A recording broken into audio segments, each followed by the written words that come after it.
좋은 일이 일어나고 있습니다.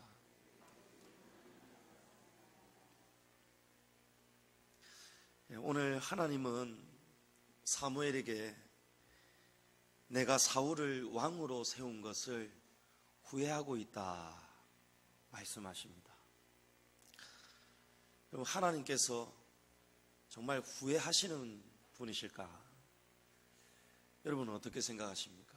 후회라는 것은 지나간 날, 지나간 일을 돌이켜보면서 잘못을 뉘우치는 것을 말합니다. 하나님이 무언가 일을 하셨는데, 사울을 왕으로 세우셨는데 그거 잘못했다는 겁니다.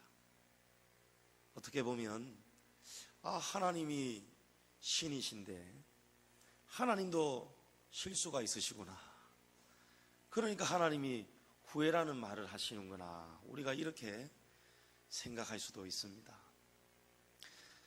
민수기서 23장 19절에 보면 성경은 하나님이 후회에 대해서 어떤 분이신가 분명하게 말씀합니다. 하나님은 사람이 아니시니 거짓말을 하지 않으시고 하나님은 인생이 아니시니 후회가 없으시도다, 이렇게 말씀합니다. 사람에게는 후회가 많은데 우리 하나님은 인생이 아니시기 때문에 하나님은 결단코 후회가 없으시다는 것이죠. 그런데 오늘 사무엘서에서는 하나님이 지금 후회하신다 이렇게 말씀하고 있습니다. 오늘 하나님이 후회하신다 이렇게 표현하신 이유가 있습니다. 하나님이 우리의 눈높이를 맞추어서 하나님의 심정을, 하나님의 애가 타고 안타까운 심정을 우리가 이해하기 가장 쉽도록 하나님이 우리 눈높이로 낮추셔서 사람으로 적응을 시키셔서 하나님이 표현하는 말씀입니다. 이것을 신앙 용어로 적응 계시다 이렇게 표현합니다. 그러니까 하나님이 후회하셔서, 실수가 있으셔서 하나님이 지금 후회하신다가 아니고 우리의 눈높이에서 하나님이 지금 그만큼 지금 마음이 아프시다, 그런 말씀을 오늘 우리에게 하시는 겁니다. 하나님이 실수하셨다는 말씀이 아니고 하나님의 섭리를 우리 사람이 계속해서 반복적으로 가로막고 또 하나님이 뜻을 참다가 못해서 하나님이 결국에는 뜻을 돌이키시는 지경까지 누가 만들었느냐? 하나님이 후회하시는 일이냐? 아니라는 거예요. 우리 사람에게 책임이 있고 사람이 반복적으로 불순종한 그 결과로 하나님이 후회하신다 표현하시는 만큼 하나님이 이제 뜻을 돌이키시겠다는 겁니다. 11절에 보면 그가 돌이켜서, 사울이 처음에는 하나님 말씀을 잘 듣는가 싶었는데 나중에 가면 갈수록 사울이 하나님께로부터 돌이켜버리는 거예요. 등을 돌리는 겁니다. 나를 따르지 아니하며 내 명령을 행하지 아니하였기 때문이다. 하나님이 뜻을 돌이키시는 이유입니다. 사무엘상 13장부터 15장까지는 사울이 어떻게 하나님을 불순종하였는가, 크게 세 가지의 불순종하는 모습이 나타나는데 오늘 이 말씀들을 좀 두루 살펴보면서 세 가지의 불순종을 알아보고 우리는 어떻게 살아야 되는가 잠시 은혜 나누기를 원합니다. 사울이 첫 번째로 하나님 앞에서 범죄했던 불순종은 기다리지 못하는 것입니다. 사무엘 선지자가 전쟁을 앞두고, 블레셋과의 전쟁을 앞두고 있었는데 사무엘 선지자가 내가 산에 올라가서 기도하고 돌아올 테니까 7일을 기다리라 이렇게 말씀하셨어요. 그런데 7일째가 되는 날, 그 7일째가 되는 날에 사울이 마음이 급해지는 거예요. 구약의 역사는, 이스라엘은 항상 전쟁을 시작하기 전에 하나님 앞에 화목제를 올려드립니다. 또 하나님 앞에 죄를 회개하는 번제를 올려드립니다. 그래야 하나님이 도와주시고 전쟁에서 승리할 수 있기 때문에. 그런데 전쟁을 앞두고 번제를 올려드려야 되는데 사무엘이 내가 기도하고 올 테니까 7일을 기다리라 했습니다. 사무엘이 7일째가 되었는데 보이지가 않는 겁니다. 그 사이에 블레셋은 수만 명이 지금 이스라엘 진영 쪽으로 오고 있었습니다. 이 블레셋의 숫자는 수만 명이 모였는데 이스라엘의 군사는 칼도 없고 창도 없는 그냥 무늬만 군사인데 그 숫자마저도 600명밖에 되지 않았습니다. 그러니까 이건 불보듯 뻔한 싸움이에요. 그런데 그마저도 백성들이 벌벌 떨면서 블레셋이 가까이 오니까 백성들이 두려워 떨면서 자꾸 흩어지려고 하는 거예요. 그러니까 사울 왕이 마음이 안 그래도 사무엘 선지자가 안 와서 다급하고 급한데 백성들이 자꾸 웅성웅성거리니까 마음이 더 힘들어지는 거예요. 애간장이 다 들어가는 것이죠. 그래서 사무엘이 오기까지 기다리라 말씀하셨는데 제사는 하나님이 제사장에게 주신 권한인데 왕권과 제사장은 완전히 분리되어 있었거든요. 그런데 이 사울 왕이 마음이 너무 급해가지고 전쟁은 시작해야 되겠고 전쟁을 시작하기 전에 번제는 하나님께 올려드려야 되겠고 사무엘 선지자는 보이지 않고 그만 자기가 월권을 하면서 제사장처럼 자기가 하나님 앞에서 짐승을 잡고 제를 올려드린 것입니다. 제사장이 아닌 자가 그 성스러운 제사장의 직무를 월권하고 침범해버린 거예요. 그런데 제사를 드리고 나니까 사무엘 선지자가 도착을 한 겁니다. 약속한 날짜 그 안에 도착한 거예요. 그러니까 7일째 되는 날까지 기다려라. 내가 7일이 지나기 전에 돌아오겠다 이 말씀인데 7일째 되는 날부터 사울은 기다리지를 못했던 것이죠.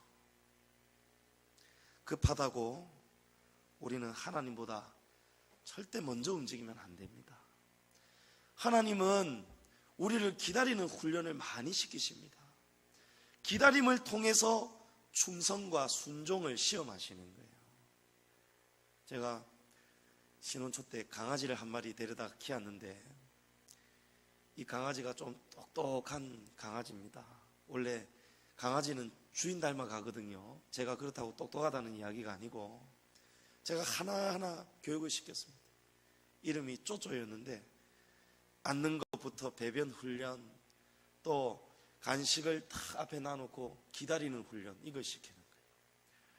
그거 제가 키우는 강아지가 앉아서 기다리고 참는다고 나라에서 누가 알아주거나 상 주는 거 절대 아닙니다. 그런데도 이 강아지를 키우는 주인들이 왜 강아지를 기다리는 훈련을 시키느냐? 그게 기쁘기 때문에 그렇습니다. 왜 기쁘냐? 이 강아지가 주인을 따르느냐, 주인에게 충성하느냐, 순종하느냐, 그걸 통해서 주인은 기쁨을 얻는 거예요. 강아지를 키울 때도 우리는 순종을 요구하지 않습니까? 기다려. 그냥 간식 소리, 봉지 뽀시락거리는 소리만 들려도 자다가도 뛰어나오는 거예요. 그냥 딱 간식을 손에 들면은 앉아 이러면 꼬리 데다가 탁 앉습니다. 그리고 앞에다가 탁 놓습니다. 앞에다가 놓으면은 먹으려고 할 때 안 돼! 기다려! 딱 명령하는 거예요. 그러면 먹으려고 하다가도 낑낑거리면서 딱 기다려버리는 거예요. 그 모습을 보는데 얼마나 사랑스럽고 이쁜지 모릅니다. 아이고, 말 못하는 짐승이지만 그래도 주인이 밥 주고 먹여주고 같은 말이네요. 밥 주고 먹여주고 재워주고 씻어주고 사랑을 쏟는데 이 말을 들으면서 주인에게 보답을 하는 걸 보고 얼마나 기뻐합니까? 하나님은 우리를 사랑하시기 때문에 우리를 통해서 기쁨을 얻기를 원하시는 분입니다. 그래서 하나님은 우리에게 기다리게 하시는 거예요. 하나님이 사랑하는 자일수록 우리도 하나님을 믿지만 하나님도 우리를 믿어주시는 거예요.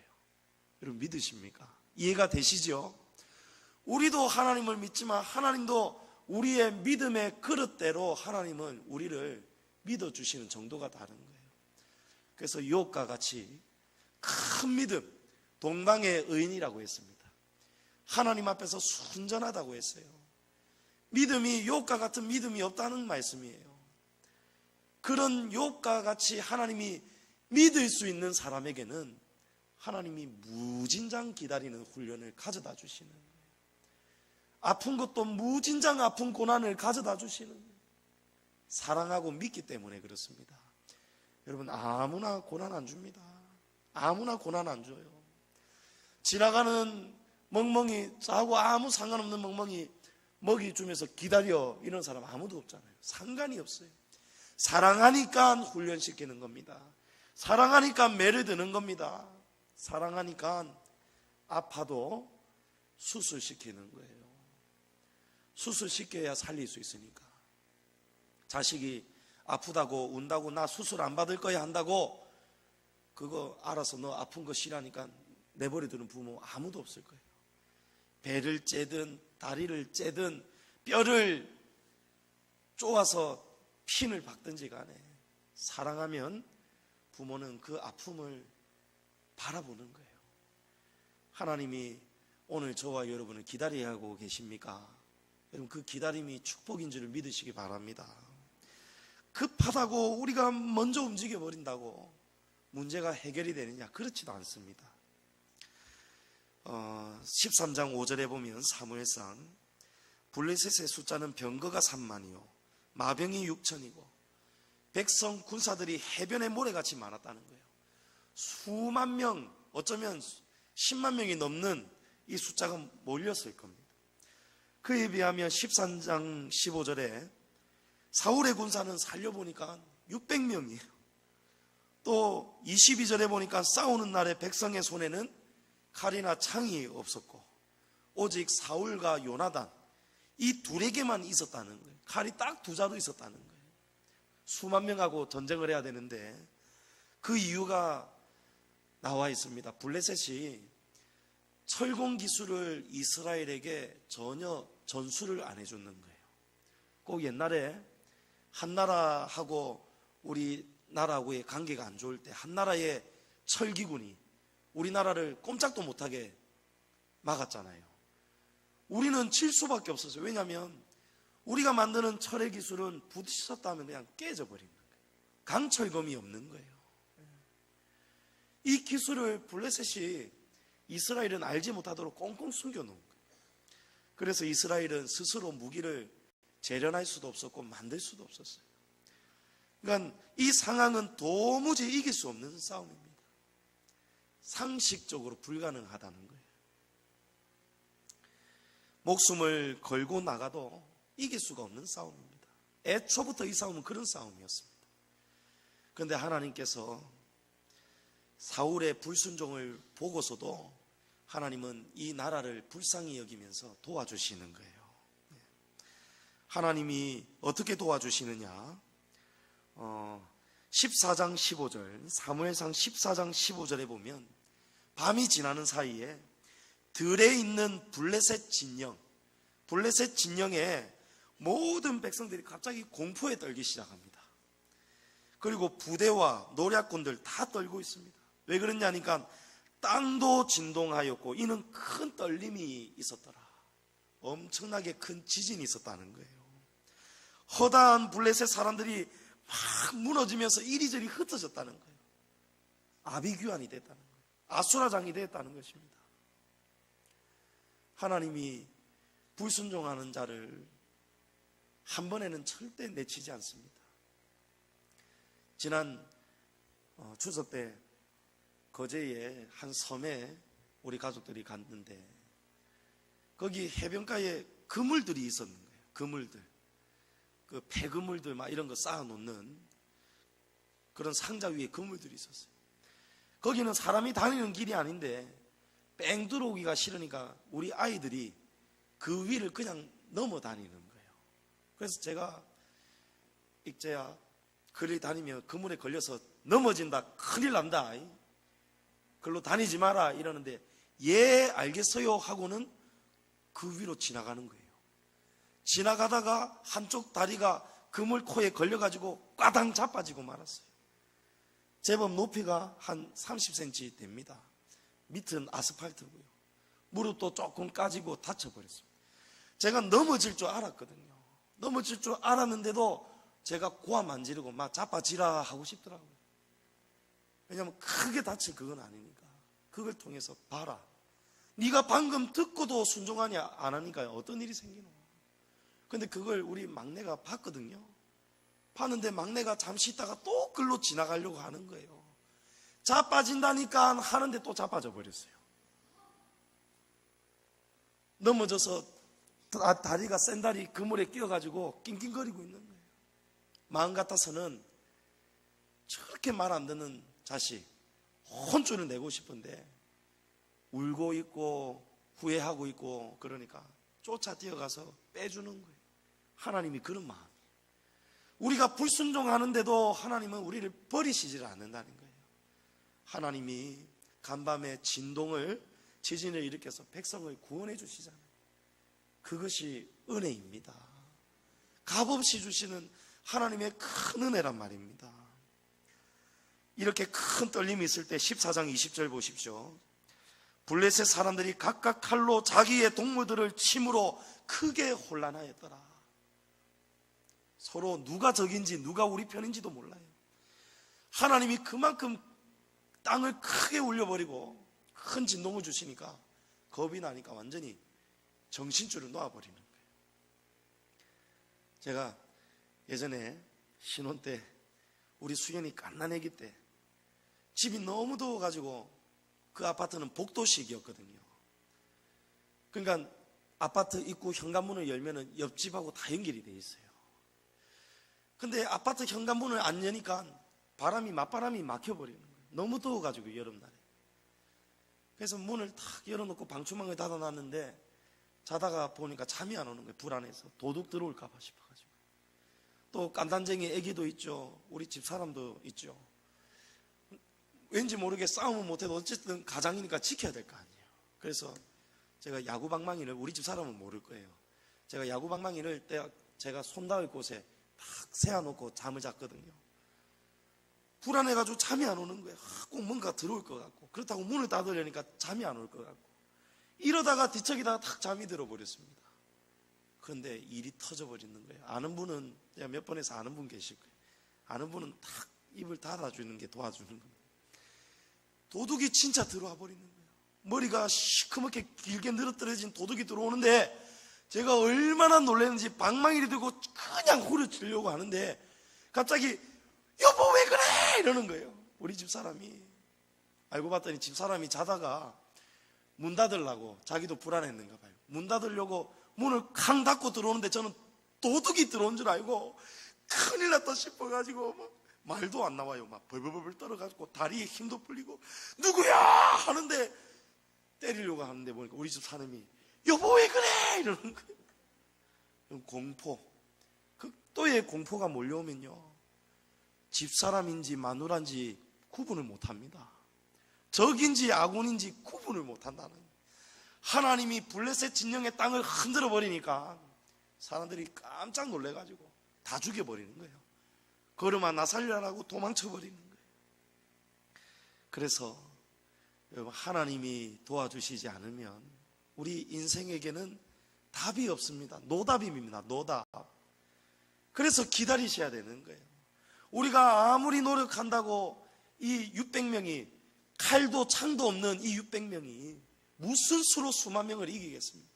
그런데 방법이 없으면서도 방법이 있을 것처럼 하나님의 법을 어기면서 불순종하면서 우리가 뛰쳐나가 버리는 거예요.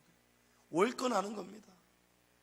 사랑하는 성도 여러분, 다급한 위기가 찾아올 때, 지긋지긋한 여러분의 삶에 어려운 고난 중에 있을 때에도 여러분 기다리십시오. 하나님이 일하시도록 기다리십시오.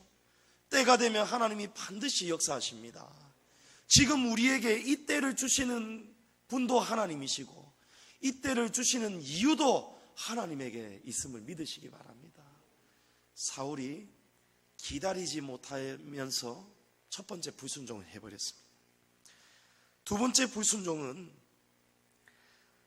하나님이 블레셋으로부터 구원을 시켜 주시는 것을 보면서 사울이 감동을 받은가 봐요. 그래서 사울이 하나님께 감사하는 마음으로 이제 도망가는 블레셋을 진멸하고자 의미심장한 서원을 드립니다. 14장 24절에 저녁 곧 내가 내 원수에게 보복하는 때까지 아무 음식물이든지 먹는 사람은 저주를 받을 것이다. 누구든지 물 외에는 아무것도 먹지 말아라. 왜냐하면 이제 우리의 구원이 우리의 힘에 달려있는 것이 아니다라는 것을 사울이 깨달아 버렸어요. 그래서 우리가 잘 먹고 힘이 난다고 해서 이기는 전쟁이 아니라는 것을 하나님 앞에 스스로 소원을 드린 거예요. 아무것도 먹지 말아라. 완전한 승리를 이루기까지. 그런데 이 아버지 사울의 명령을 그만 요나단이 듣지를 못한 겁니다. 말씀을 못 들었던 요나단이 그만 숲을 지나가다가 벌집을 발견하였는데 지팡이 끝에 꿀을 찍어다가 한 모금 맛을 본 거예요.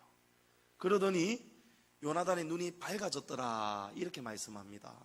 그러니까 얼마나 흙이 졌겠습니까? 우리가 단계 땡긴다 이런 말 하죠. 조금 먹으니까 눈이 떠진다. 요나단이 그런 일을 겪은 거예요. 그런데 뒤늦게 요나단이 이 엄청난 것을 깨달아 버렸습니다. 자기가 범죄한 것을 깨달아 버렸습니다. 그러면서 불평합니다. 내 아버지께서 괜한 명령을 내리셔가지고 이스라엘을 이렇게 곤란하게 만드시는구나 불평하는 거예요. 그래서 차라리 조금 좋은 것을 먹고 기운 차리면은 훨씬 더 우리가 힘을 내서 적들을 빨리 섬멸할 텐데 지금 이런 이야기들을 늘어놓았단 말이에요. 그럼 이건 상식이죠. 누구나 아는 상식입니다. 그런데 하나님의 나라는요, 상식으로 들어갈 수 있는 나라가 아닙니다. 하나님의 나라는 상식이 아니고 하나님식으로 살아야 들어갈 수 있는 나라입니다. 하나님 말씀대로 살아야 되는 거예요. 하나님이 사울에게 그런 마음의 소원을 주셨으면은 거기 그대로 순종해야 된다는 겁니다. 그날에 블레셋 사람들을 많이 물리치고 이스라엘이 흔들려 버렸어요. 요나단의 이 말을 듣고 그렇지 이게 정상이지 그러면서 사울의 명령을 다 거역하고 탈취한 짐승을 잡아먹는데 이것도 굉장한 악을 저지릅니다. 하나님은 절대 핏째 먹지 마라 말씀하셨는데 짐승을 핏째 먹어버렸어요. 하나님이 주신 구원을 요나단과 백성들이 또 다른 불순종으로 거역하는 장면입니다. 그러나 오늘 우리는 사울의 불순종을 주목해야 됩니다. 사울이 이 사실을 알고도 책망을 하지를 않았습니다. 사울은 질서를 바로잡고 책망하기보다 도망치는 블레셋을 빨리 섬멸하는 야욕이 앞섰습니다. 그래서 책망하지 않고 14장 37절에 보면 하나님께 묻습니다. 하나님께 블레셋 사람들을 추격하리까 여쭈어봤어요.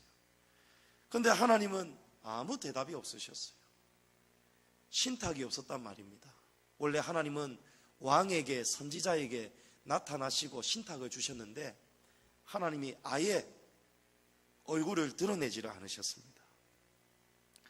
그래서 아무것도 할 수 없다는 것을 뒤늦게 깨닫고는 사울이 이 문제의 심각성을 다루기 시작하는 거예요. 14장 38절에 오늘 이 죄가 누구에게 있나 알아보자 이렇게 이야기합니다. 그리고 말하기를 39절에 이스라엘을 구원하신 여호와께서 살아계심을 두고 맹세하노니 내 아들 요나단에게 있다 할지라도 반드시 죽으리라 이렇게 호언하여 있습니다. 그러니까 오늘 하나님이 등을 돌리시고 또다시 침묵하시는 이유, 이 도망치는 블레셋을 추격할 수 없는 이런 상황을 초래하게 만든 장본인, 그 죄가 누구에게 있는지를 이제 가려보자는 거예요. 이 본문에는 등장하지 않지만 아마도 제사장을 통해서 제사장의 흉패에 늘 간직하는 우림과 둠밈, 성경에 등장은 하지만 어떠한 모양인지 어떻게 용도로 쓰여져 있는지는 모릅니다. 그러나 이 돌을 통해서 하나님의 뜻을 알 수 있는 수단이, 도구가 바로 우림과 둠밈이었어요. 그래서 신학자들은 아마 우리가 굴리는 주사위와 같은 그런 돌이 아니었겠는가 이렇게 생각을 합니다. 이 돌을 굴리면서 사울하고 요나단이 서 있고 백성들이 있었는데, 돌을 굴렸더니 사울과 요나단을 향하는 겁니다. 신탁이. 그리고 사울과 요나단을 사이에 두고 돌을 굴렸더니 요나단을 정확하게 이 돌이 지목을 하는 거예요. 비로소 요나단이 고백합니다. 내가 다만 내 손에 가진 지팡이 끝으로 꿀을 조금 맛보았을 뿐입니다. 이래 버리는 거예요. 성도 여러분, 하나님의 심판은 엄하고 무섭습니다. 지팡이 끝에 조금 맛보았던 꿀 때문에도 죽을 수도 있는 것입니다. 심판을 받아서. 그 큰 여리고성의 성곽, 성벽의 두께가 축구장만 했다고 합니다. 엄청나게 견고한 성이었어요. 그 여리고성도 무너뜨렸는데 그 다음 전쟁, 조그마한 아이성을 무너뜨리려고 하는데 이 아이성 전쟁에서 실패하고 말았습니다. 다 전멸당하고 말았어요. 그래서 여호수아가 옷을 찢으면서 하나님 앞에 울부짖고 기도하는데 성령께서 가르쳐 주시는 거예요. 아간의 죄 때문이다. 여리고성 무너뜨리고 난 다음에 그 성에 있는 그 어떤 것도 탈취물을 취하지 말아라. 이렇게 하나님이 말씀하셨는데 한 사람이 불순종해버린 거예요. 한 사람이 조그만한 것을 훔쳐버렸습니다. 옷 몇 벌하고 금은 조금은 훔쳐버렸습니다. 그 한 사람의 범죄 때문에 이스라엘 전체가 전쟁에서 지고 말았습니다. 우리는 조그만한 죄를 가볍게 여길 수도 있습니다. 그러나 하나님이 보시기에는 큰 죄이든 아주 조그만한 죄이든 똑같은 죄라는 말씀입니다.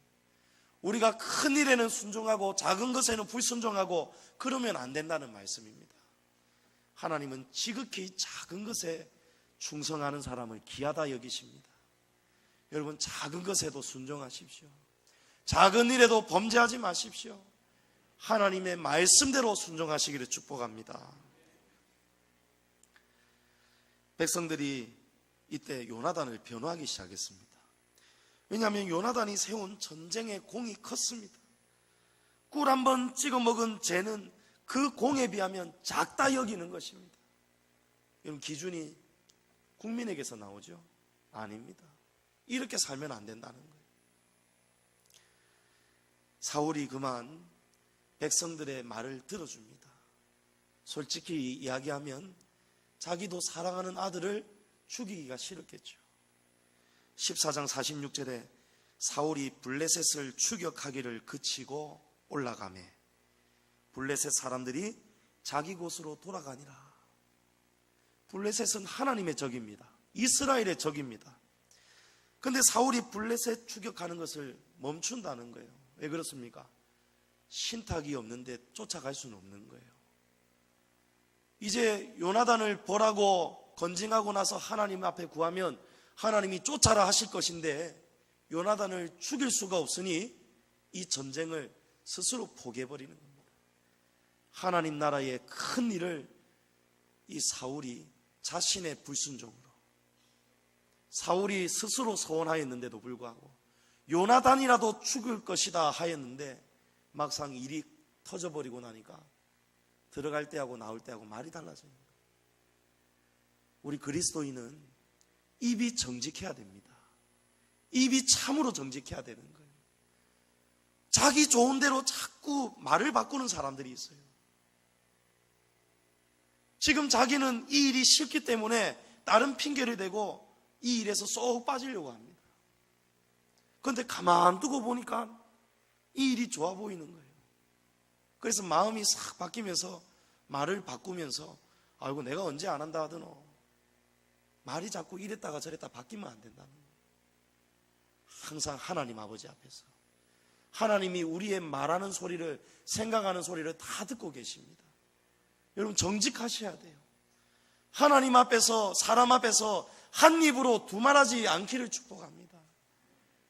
손해를 보더라도 창피함을 당하더라도 여러분 입이 삐뚤어져도 말은 바로 하셔야 되는 거예요. 사울이 두 번째로 불순종한 것이 무엇이었습니까? 왜 불순종을 했죠? 하나님보다 자식을 더 사랑해버린 거예요. 여러분, 하나님보다 자식을 더 사랑하면요, 가족을 더 사랑하면요, 하나님보다 세상을 더 사랑하면 불순종하게 됩니다. 예수님은 누구든지 나를 따라오려거든 아버지와 어머니와 남편과 아내와 자식을 버려야 된다 말씀하죠. 전토를 버려야 된다 말씀하죠. 이 말씀은 진짜 버리라가 아니고 무엇이든지 하나님보다는 덜 사랑해야 된다 이 뜻이에요. 그런데 우리가 하나님보다 부모, 형제를, 자식을 더 사랑하게 되면요, 불순종할 수밖에 없어요. 하나님의 말씀을 거역할 수밖에 없단 말입니다. 하나님을 더 두려워하고 하나님을 더 사랑해야 돼요.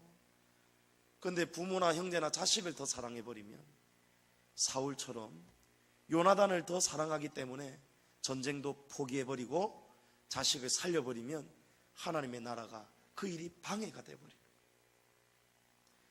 사랑하는 성도 여러분, 우리가 하나님의 영광을 위해서 포기하는 것을 마땅히 기뻐하시기를 바랍니다. 하나님보다 이 땅을, 세상을, 돈을, 부모, 형제나 자식을, 피부치를 덜 사랑하시기를 바랍니다. 마지막으로 사울의 세 번째 불순종이 있습니다. 하나님이 두 번째까지는 참아주셨어요. 이렇게 어마어마한, 예전에 나라를 구하는 일에 있어서 방해가 되는 사람은 반드시 목숨을 거두지 않습니까? 전쟁하는데 선봉에 서던 장군이 도망쳐버리면은 왕이 잡아와다가 목을 베어버리잖아요. 일벌백계 삼지 않습니까? 그런데 저와 여러분이 하나님이라면 사울을 벌써 죽여도 모자랄 판인데 하나님이 사무엘 선지자를 통해서 한 번 더 기회를 주시는 거예요. 15장 3절에 보면 하나님이 새로운 전쟁을 맡깁니다. 지금 가서 아말렉을 쳐서 그들의 모든 소유를 남기지 말고 진멸하되 남녀와 소아와 젖먹는 아이와 우양과 낙타와 나귀를 죽이라. 여리고 성을 함락할 때처럼 아무것도 취하지 말고 다 죽여라는 거예요. 왜냐하면 그 모든 것은 악하기 때문에, 하나님 앞에서 우상의 죄를 저지르고 악을 저지른 아말렉 족속이기 때문에 다 죽여라는 거예요. 그런데 15장 9절에 사울과 백성이 아각과 그의 양과 소의 가장 좋은 것 또는 기름진 것과 어린 양과 모든 좋은 것을 남기고 진멸하기를 즐겨 아니하고 가치 없고 하찮은 것은 진멸하니라. 승리를 하면서 보니까 살찌고 좋은 소나 양이나 금이나 보석 이런 거는 진멸하기를 즐겨하지 않았다는 거예요. 죽이지 않았다는 거예요. 반대로 얼룩지고 좀 겉으로 보기에 병들어 보이고 쩔뚝쩔뚝거리는 그런 흠이 있는 것들은, 하찮은 것은 진멸했다는 거예요. 사울이 세 번째로 불순종하는 대목입니다. 하나님이 절대 그렇게 하지 말아라 하였는데 사울 왕이 눈앞에 보이는 부귀영화에 눈이 멀어져 버렸어요. 하나님이 말씀하시기를 돈을 사랑하는 것이 일만 악의 뿌리다 말씀하셨어요. 여러분, 돈은 필요한 것이지 사랑의 대상이 절대 될 수가 없습니다. 하나님이 사랑이시지 돈이 우리의 사랑이 되면 안 된다는 거예요. 사울이 하나님이 여러 번 기회를 주셨는데도, 죄를 지어도 보통 가볍지 않는 큰 죄를 저질렀는데도 계속해서 세 번씩이나 연달아서 하나님 앞에 불순종하고 말았습니다. 이 모습을 다 보시고는 하나님이 지금 사무엘에게 적은 계시적인 차원에서 우리로 치면 한숨을 쉬시면서 내가 사울을 왕으로 세운 것을 후회한다 이렇게 말씀하는 거예요. 성도 여러분, 저와 여러분은 하나님 아버지 앞에서 성도로 살아갈 때 후회 없는 인생 살아가시기를 부탁드립니다. 우리는 인생이기 때문에 후회가 많습니다. 그러나 하나님의 말씀을 붙잡고 하나님의 말씀에 복종하는 마음으로, 죽는다는 마음으로 순종하는 성도들은 하나님이 보시기에 후회가 없는 인생입니다. 사울은 하나님을 섬기는 왕인데도 불구하고 눈앞에 사랑하는 것을 쫓아갔습니다. 자기를 사랑했죠. 자기를 사랑한 나머지 자기의 마음이 애가 타서 이 마음을 좀 시원하게 하려고 기다림을 포기해버렸습니다. 여러분, 자기 사랑하면 안 됩니다. 끝까지 견디셔야 됩니다. 괴롭고 힘들어도 여러분 하나님의 말씀 붙잡으시고 여러분 낮의 말씀처럼 여러분 자신을 십자가에 못 박아 죽여버려야 됩니다. 내가 살아있으니까 못 기다리는 겁니다. 두 번째로 자기를 사랑하고 또 두 번째로 가족을 하나님보다 다른 것을 사랑하면 순종의 자리에 갈 수가 없습니다. 마지막으로 물질을 사랑하면 안 됩니다. 저와 여러분이 어떻게 하면 하나님 앞에서 후회 없는 인생이 되느냐? 반대로 살면 되는 거예요. 자기를 사랑하기보다 하나님의 말씀을 사랑합니다. 복 있는 사람은 여호와의 율법을 주야로 묵상하는 자로다. 여러분, 묵상이 무엇입니까? 묵상은 히브리 원어를 보면 중얼거리다, 주문을 외운다, 계속해서 중얼중얼거린다는 뜻이에요. 하나님의 말씀을 잊을까 싶어서, 돌아서면 잊을까 싶어서 계속해서 중얼거리면서 외우는 거예요. 말씀을 듣는 이 시간에도 여러분 피곤하셔도 눈을 똑바로 뜨시고 여러분이 이 말씀을 붙잡고 겸손한 마음으로 싸우시란 말이에요. 자기를 사랑하면 그냥 피곤하면 말씀이 그냥 들리지가 않습니다.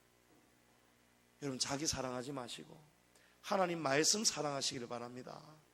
가족과 다른 그 무엇이든지 하나님보다 덜 사랑하시기를 바랍니다. 보이는 물질보다 영원한 하나님 나라의 상급을 사모하며 살아가신다면 하나님이 후회하지 않으시는, 하나님이 기뻐 영광 받으시는 저와 여러분이 될 줄로 믿습니다. 이 말씀 붙잡고 우리가 오늘 이 하루부터 하나님의 말씀을 붙잡으시고 순종해 낼 수 있도록 여러분 자기 자신하고 항상 싸우시고 승리하시기를 주님의 이름으로 축복합니다.